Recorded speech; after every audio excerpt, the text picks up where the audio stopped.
Mango7 here. How we doing today? Welcome to another episode of Epic 7. I was gonna go to sleep because Classic WoW was really busy and I couldn't fight any stupid gnolls because there were so many people. And I got into bed and I loaded up Reddit just one last time, and sure enough, here we go. There's a ton of stuff from their 1-year anniversary event in Korea. And it's a lot of ups and downs. I would say mainly ups, but it's also got a lot of things I'm curiously, cautiously terrified of, and we'll talk about that in a little bit and why I think that way. But overall, let's just go over all these things. I've got my sneak to power me through now that I can't sleep, and we're just all set up. So first off, watch this video. Angelica's VA sings happy birthday. Absolutely awesome, super adorable. But let's go through these changes, and this is a community event sort of thing, so none of these are official, but they're most likely going to happen and they're most likely planned, but nothing 100% official yet. So first off is right side gear can no longer have flat stats as their main stat, and we do not know if this is going to be a retroactive change or not. So this is bonkers. I think it basically will make it so right side gear is accessible for everybody without really too much farming, you know, like one day of farming and you should have like usable rings if you farmed on like a double hunt day, for example. Just absolutely insane of a chain, and it's basically going to equalize everyone's gear, I would imagine. You're not going to see as big of an increase between somebody like Ambition's gear and somebody like an average player's gear. You'll still see a bit of a change because obviously Ambition will have more time to get better subs, but they will have a good enough main stat now as opposed to before, where somebody like me is struggling even versus Ambition. But now I'm pretty sure I'll be able to bridge the gap because of that, and that's both great and sad at the same time, and we'll talk about that in a little bit. But overall, you can't really complain. You know, you can't complain about them getting rid of flat stats. So next up is my favorite change of everything here. 3-star units will use Stigma instead of Mola for skill ups, and this is also a refund coming from 3-star units. So this means I'm now going to be able to build people like Airwall. I'm going to be able to build people like Mursa. I'm going to be able to build people like who else is really bad? Jenna. We'll build Jenna too because Stigma is insane. I have so much Stigma, and I'm really excited for this. And the best part is, screw you, Aloha. Screw you, GM Crow. I will finally get my Curious refunded. I can't believe that. That's so exciting. I've got like a +5 Curious now, and I am so happy for this change. And I think I'm going to skill up I think I'm going to skill up Airwall first, and I'm also pretty certain I'm going to do Jenna really quickly just because I want to try Jenna out. Also a conversion between Molagorgo and Molagoras. That's cool. You're also going to be able to destroy gear at the Alchemy Taro to make a new one. Basically, it looks like trade 6 in of these and get one of those, and if you do all the same set, you get one of the same sets back. Just a way to recycle and refund gear. It feels like that's too much. Like it feels like 6 of these sacrifices is just too much for one of these, especially considering like you need these to upgrade, and it's probably going to cost gold too, so I'm not sure about that one. Also, website events like the Archie event we have right now will be giving you more energy and gold, which is always fantastic. I would honestly prefer more energy than gold, so I can play more, but now that drops are much easier to get, I don't need to farm as much. This one's interesting too. They say all limited units will be coming back sometime this year, and I think they said all, and when they said all, they were considering Luna and Dien, but I then think people were like, well, what about Xeno? And what about Kikarat? So I feel like this is specifically for summon units, and they were trying to say both Luna and Dien are coming back this year, which is a 3-month period, by the way. A 3-month period for them to come back, which is insane. So save your bookmarks now for Dien and Luna, and no excuses. You right there, whoever you are, you don't have an excuse. You gotta save enough for 121. Just stop summoning if you want Luna. And this one is really cool too. And one thing I want to say, I'm going to close all these as we go. By the way, whoever was taking the screenshots here or the pictures, it would have been really nice if you didn't use like a 1992 phone, you know? Like maybe like a 2010 phone or something like this. Actually, it's classic WoW week, so I would have been even okay if you used like a 2006 Nokia or a BlackBerry to really take these pictures, but I feel like the one you went is just a little too far back. So, funny story is I actually have a video coming out this week. I've talked about it a couple times, and it's the topic is 5 things I hope to come in Epic 7. So it's going to be my wish list of 5 things, and we hit 3 of them in this dev notes. So that's kind of insane. I'm not sure if I need to redo the video now or just like release it because it's kind of funny that it lines up so much. But either way, pet systems I'm really excited about. We're going to get 1 lobby pet question mark. We're going to get a more loot from hunt question mark pet, and we're going to get a chest looting pet. You can see them here, this interface kind of from this 1992 screenshot from a Nokia big block phone. Actually, they didn't even have those from like a 1992 throwaway camera. And we also see this one here, a bunch of different stuff. Can't really tell what this means, but chest system is really fun. And the one that stays in your lobby, you're going to be able to click it every now and then and get rewards. I'm guessing just like the Skystone Tower thingy in our sanctuary right now. There's also Hell Raid stuff too. This is interesting. So teleport instantly to bosses you've already defeated. Raid resets monthly instead of weekly. So 1 reset a week or 1 reset a month for Hell Raid. A normal raid will still be the same. Also, they're making morale easier to get, and there's a bunch of gear here. This is a 65% HP immunity neck. There's a 65% attack crit damage ring, and there's some other stuff over there too, which is really exciting. It looks like defense boots. Looks like an attack set. I can't tell what subs they are, and it looks like a crit set, and I can't tell what subs they are. So Nixie Sanctum 4 and 5 are finally coming. And we've got what looks like a hentai version of Milotic from Pokemon. I expect this is what it looks like if I was to go Rule 34 Milotic. I probably should not do these videos when I'm this tired, but that's absolutely what I expected her to look like. And I'm really excited because that's one of my favorite Pokemon. So let's go fight her. That's exciting. And new login rewards. This is pretty big too. We're going to get the ML summon once a month right there. We're also going to get what looks like a 4 to 5 star ticket for a hero.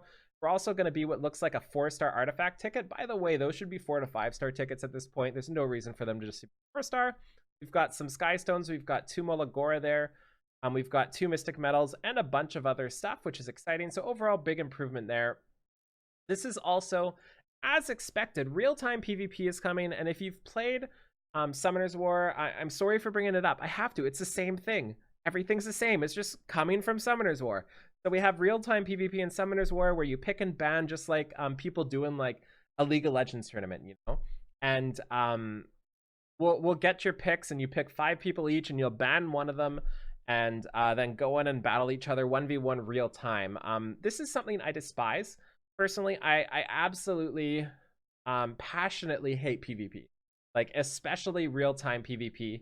But unfortunately, it's really good content, and you guys like it. So I'm gonna force myself to do it and try to find something that makes me really enjoy it. If that means beating somebody up with a Jenna, that's what I'm gonna do. So I'm really, again, cautiously excited for this because it is fantastic for the game itself. RTA is something that a lot of people play for, a lot of people strive for, and in Summoner's War there was just a $200,000 tournament for RTA. So you can say LOL esports in a gacha game, but let's be real, there was a $200,000 prize pool for it, so it still kind of counts. And yeah, you can see the thing here. You can see Corinne here, you can see Cez, you can see Luluka. This team is getting bodied. Who chooses these 3 when the other team has Euphine, Vildred, Viken, Lilibet? Like, this guy's an idiot. This is pro gamer over here. And of course, I'm over on the left choosing my Light Soul Weaver Araminta up there. And we also have defense replays for Arena is currently being working on. I hope this is a mistype, and I really hope this is Guild War. I personally, while it would be cool to see Arena defense replays, I really don't care about them. I really care about my Guild War defense, and I think a lot of other people can agree with me there.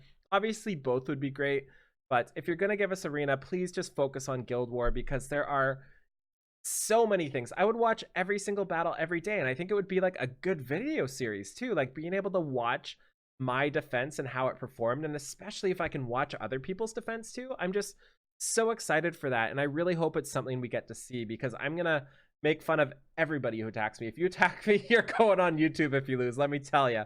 So I'm really excited for that. This is another big one here. Mola cost decreased by another 20%. This is the fourth question mark time they've done this, and that's pretty nuts. So we're gonna get a huge refund. On top of that, we're both getting the 20% reduction and the refund from that, but we're also getting the 3-star refund for anybody who's put Molagoras in a 3-star, like me, Kiris, and Commander Lorena, and Morency and Ruzid, you know. And also it says if this isn't enough, we'll go to the 5th, 6th, and 7th time. So they're committed to just keep on improving this until it gets fixed, you know, until we have so many Molagora. We're all Molagoring our, I can't think of anybody who's really bad. Zerato. We're all Molagoring our Zerato because we have no other choice. So this is another one I'm kind of confused about. If you already have a triple S imprint for somebody, you can trade it in for like a hero token / imprint thing, which is really confusing. When I read this, what I think, and you're gonna be shocked when I say this, is what I think is Summoner's War. Wow! Are you sure you meant to say that? And that's because Summoner's War right now has a thing, and again, I'm not 100% familiar with this as I explain it, so I'm sorry if I get some details wrong, but I just know because I watch a lot of Summoner's War summoning videos right now. If you summon a 5-star unit in Summoner's War, and you have this item activated, you get a choice between 1 or 2 units. So let's say, let's actually compare it to Epic 7. Let's say in Epic 7, you have that item activated. You do a summon, a 5-star pops out. If you don't have the item activated, you get a Crow. If you do have the item activated, you get a Crow and an Araminta, 2 random units. And then you choose between one of those 2, and then your item is consumed. And then to get another one of those items to make that able to pop up again, you have to basically fodder a 5-star unit. So it allows you to basically summon 2 5-stars and pick one of them. So you have like a net loss in 5-stars. You have a higher chance of getting one you want. So something like that is what I imagine it will be. Seems to be a really huge hit in Summoner's War, and it's so much fun to watch when people are doing summons as well. So this is really exciting as well. There's a Proof of Valor artifact, the one in Guild War shop thingy. It's going to be replaced next season, so make sure you buy it with a hero, and that is very exciting. I don't know what hero, nobody knows what hero. I hope it's a like Guild War specific one, and I'm just super stoked about this. World Boss coming in November. That's also exciting. It is the 31st right now, so September, right? It's September, right? Yeah, next month is September, so it's not going to be for a couple months still, which is really sad, but I am excited for this to come. This is probably my most wanted game feature right now, a World Boss. And finally, we have an Angelica school uniform skin, and I am shocked right now. I'm literally shocked. I can't see her boobs. I'm literally shocked. Her skirt isn't super short, you know? I can't believe they made her super cutesy and awesome and adorable instead of like Luna or Vivian, you know? And I'm happy for it, but I'm honestly shocked. Like, I can't believe they did this. That is amazing though, and I love it. So I'm just shocked. Also, Angelica voice anchor saying happy birthday for Epic 7, so make sure you watch that. Same person. Improved equipment lock 2, that's cool. Other stuff that happened here, please nerf Dark Corvus. Buff ML Ravi. Lul ban Dark Corvus. I don't know what I expected to see from here, but this is a problem. They were saying it was... I don't know where it is here, but they were saying ML Ravi is trash. And that is just so frustrating to me. It's so frustrating because that's how we get into this position to begin with. ML Ravi is a really, really balanced and good unit, and she is exceptional and excels at the things you want to use her for. And that's a perfect place to be. if you want everybody to be 11 out of 10 and everything, that's how you end up in the ridiculous situation we're in right now with Arbiter Vildred and Carmen and Ruel and Big Chloe and who else is there? Dark Corvus. That's how we end up like this. We don't want that. She's not trash. She's good. And it just like baffles me that we do the same thing over and over and over again. And I'm just so sad, you know, like I'm not gonna lie, I'm gonna be happy if they buff my Ravi, but she doesn't need it. They're also joking ML says will be in the Guild Wars shop next season, LOL. This one is the biggest shocker for me. They gave away 2 Luna figures, but there's only a limit of 100 of them. I don't understand this. I literally just don't understand this. Summoner's War has figures you can buy through Ami. There's seemingly no reason they couldn't have licensed this to somebody else and sold an absolute boatload of them and made boatloads of money. I don't know why they didn't do this. I'm really surprised. I want one of these. I feel like when they go for sale, they're going to go in 4 digits at least for these in the aftermarket. So anyways, I'm scared about that. So I think that's it. I'm trying to think if there's anything else we really missed here. Kara saving ML Ravi is trash, asking if they're going to buff it. Oh, this is the important one. So it also says Spez is hard to balance because the future PvE content we are creating, currently Spez is OP for it. So I'm going to be honest again. I don't entirely know Spez's skill set, but what I do know is he stuns, ? And I also think he ignores defense when he stuns or something like that. And he's got a lot of single target damage. So this kind of doesn't make sense to me. Like, what part of his skill set will make him OP for PvE content? There's already people who do more single target damage, so that's out. There's already people who stun as hard as he does, so that's out. So the only thing I can really think of is somebody who does tons of single target damage and ignores defense and stuns all in one. And there's still like better options for that. So I'm just kind of shocked. Like, how? You know, like, why? I don't understand. So I'm trying to figure out like what his place is going to be. And I'm trying to like build the PvE content that they're creating in my head to try to see what they're doing. And I just can't do it. So anyways, I just want to say these are all great changes overall. But at the same time, I feel like I'm worried as a hardcore in quotes player. And I understand I'm a minority and you're a minority. If you're watching this video, you're probably one of the big minorities in this game, because there's so many casual players that don't do anything on YouTube. They just like log into their phone and play, and that's it, you know? They don't participate in Discord or Reddit or anything like that. We're definitely a minority here. So I feel like a lot of these are geared towards them. It's going to make their experience so much better. But I'm worried about the end game experience. I'm worried about stuff like lowering the Mystic. We talked about that, right? I don't know if we talked about that. Considering lowering the 200 pity summon for Mystics, I'm worried about stuff like that because I feel like it's going to get to the point where if they lower that anymore, let's say they go to 121 like every other limited unit, that means anybody who's spending 500 to 700 a month is going to guarantee themselves every single ML5 from now until the end of time. Assuming they keep spending that 700 a month or 500 a month. And if they get lucky every now and then, they can skip that month. Whereas somebody like me who's not going to buy those packs anymore, we're screwed. We're just straight up screwed unless we get ridiculously lucky. So these changes are great, but I feel like it's going to put a lot of us really close together, and then it's going to push a lot of us ahead through pay to win stuff. So I'm a little worried for stuff like that, if that's all I can say. But I cannot argue most of these are fantastic choices. Yeah, so thank you so much for watching. Let me know in the comments below what you think about this, because this is pretty big stuff. So I don't like this back and forth with the community as much, to be honest.